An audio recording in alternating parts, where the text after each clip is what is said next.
guess I'm next. My name's Bob Franklin, and I've known Warren for 39 years. And I suppose since I got it, can you hear? Is that better? Okay.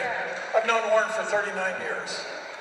And when Kurt interviewed me for the book a couple of years ago, I knew it was coming out.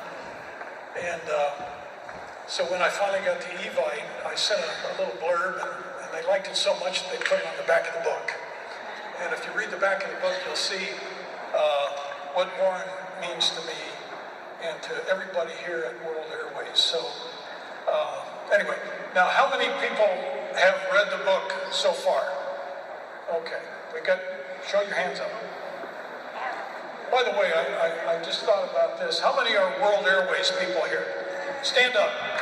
Stand up. Okay. Thank you. Sit down. World Airways pilots. Stand up. Come on. All right. Now, how many pilots were trained by Warren Vest? No.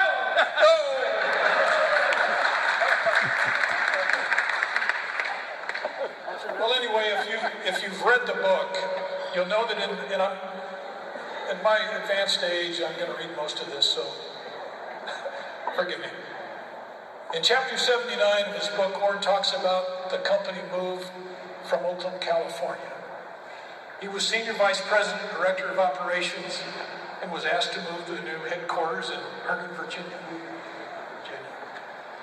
It was a tough decision, but he put his family first, and he declined. But back in '87, our crew members were concerned. He was our leader. And I wrote Warren a letter back then, and I want to read it to you now, because it expresses the very high regard we had for him back then, just as we have today. And I admit I've edited this just a little bit. April 14, 1987, Warren K. Vest, Senior Vice President of Flight Operations. Dear Warren, I haven't seen it yet, but I understand that you're resigning your management position. I couldn't let this pass without expressing some personal thoughts. I remind you of the talk that we had when I checked out as captain on the DC-8. And you told me, the best captains are those you never hear about until you try to replace them. And that statement hits me very hard right now, because we were all wondering, who the hell are we going to get after Warren Vest? Your style is unique in that after all these years with many ups and downs, you've maintained the loyalty of your workforce. You never pulled punches.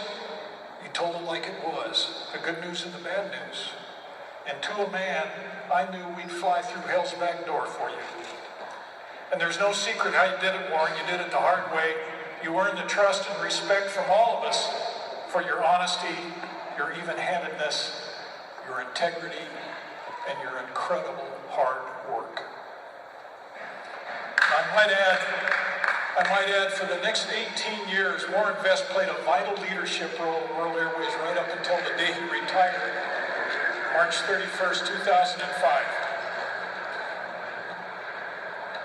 3 months later, as the senior captain, I had the honor of operating the return to Vietnam Baby Lift flight, which you'll read about in your book.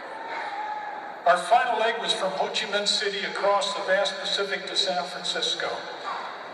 The routing was very similar to my first trip with Warren 32 years earlier, but different in the fact that this was to be Warren's very last flight on a World Airways airplane.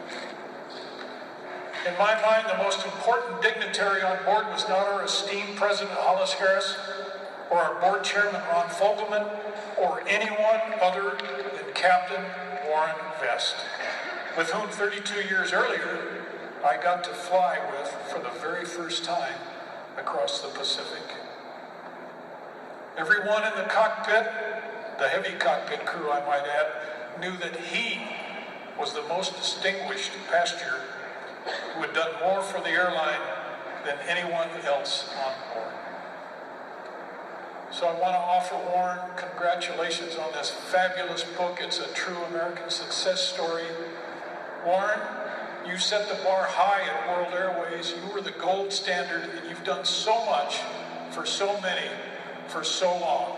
Congratulations.